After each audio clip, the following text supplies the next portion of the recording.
Mendengar kata Pajajaran, terbayang sebuah kerajaan di tanah Pasundan yang mewah dan agung dipimpin oleh raja bijak dan penuh karisma, Raja Pajajaran Prabu Siliwangi.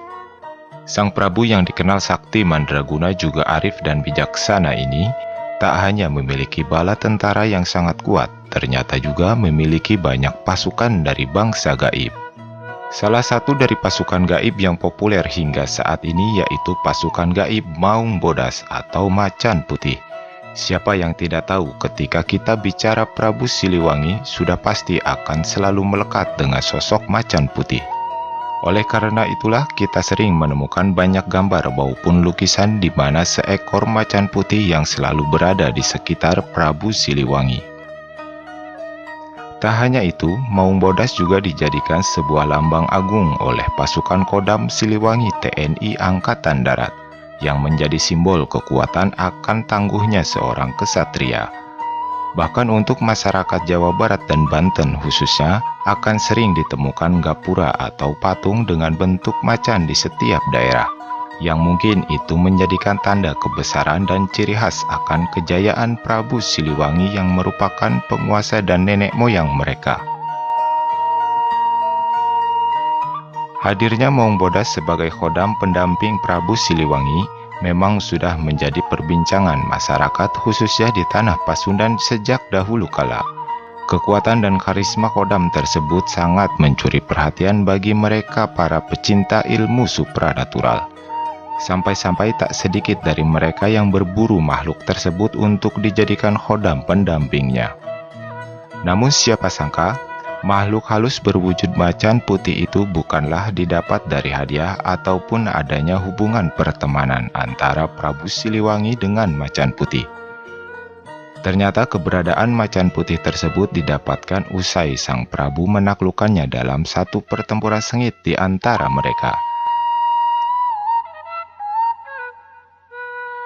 Diketahui macan putih yang dimaksud ini adalah seorang raja harimau penguasa alam gaib yang memiliki ribuan pasukan sejenisnya yang tersebar di seantero Pulau Jawa.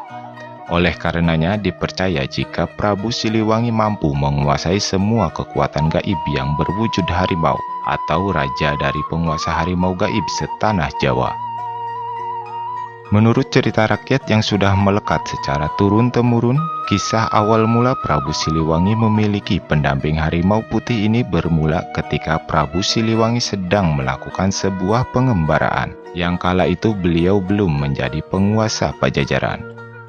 Prabu Siliwangi memang dikenal seorang yang suka melakukan pengembaraan, meskipun di tengah tugasnya sebagai raja besar pemimpin sebuah kerajaan, ia pun kerap melakukan pengembaraan dan menyamar menjadi rakyat biasa dengan melepas atribut serta identitas kerajaannya.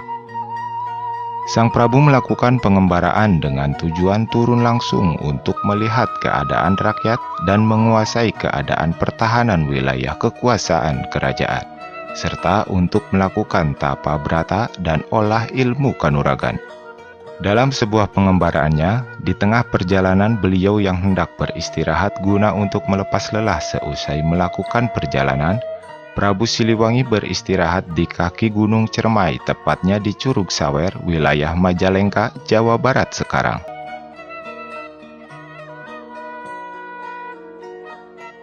Ketika sang Prabu hendak beristirahat, tanpa disangka tiba-tiba sekawanan macan putih gaib datang dari berbagai arah.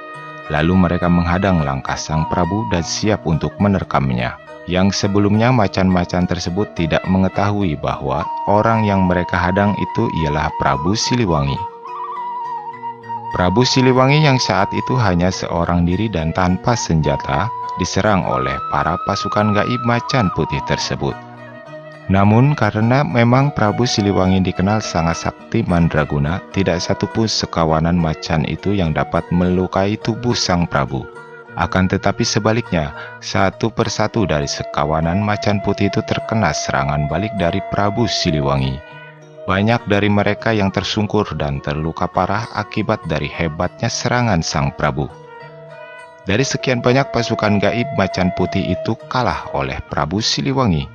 Lalu kemudian tibalah saatnya giliran sang raja pemimpin dari pasukan gaib macan putih itu bertarung dengan sang Prabu.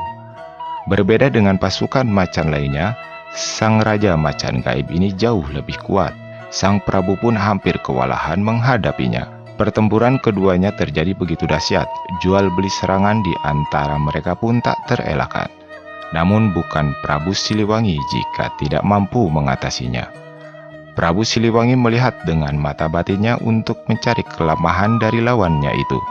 Dan sang Prabu mengetahui kelemahan dari Raja Gaib Macan Putih tersebut. Ternyata kelemahannya itu terletak di kepala, berada di bagian atas di antara kedua matanya. Tak membuang waktu, lalu sang Prabu pun mengeluarkan ajiannya untuk menyerang titik kelemahan itu. Kemudian sang Raja Gaib Macan Putih pun tak kuasa menahan serangan dari sang Prabu Siliwangi. Lalu ia pun terpental dan terluka parah. Raja beserta pasukan Macan Putih itu sudah tidak berdaya di hadapan sang Prabu. Lalu mereka pun mengaku kalah dan meminta kepada sang Prabu untuk mau menjadi tuan dari mereka. Sang Prabu pun mengizinkan dan mau menjadikan mereka budak atau pendamping beliau. Sejak saat itulah Raja Macan Putih dan seluruh pasukannya mengabdikan diri dan bersedia membantu Prabu Siliwangi dimanapun berada dengan taruhan nyawa mereka. Dari kebijaksanaan serta kewibawaan beliau dan juga kesaktian yang dimilikinya ditambah pula dengan adanya bantuan dari pasukan gaib, maka pantas Prabu Siliwangi menjadi raja tersohor seantero tanah Jawa.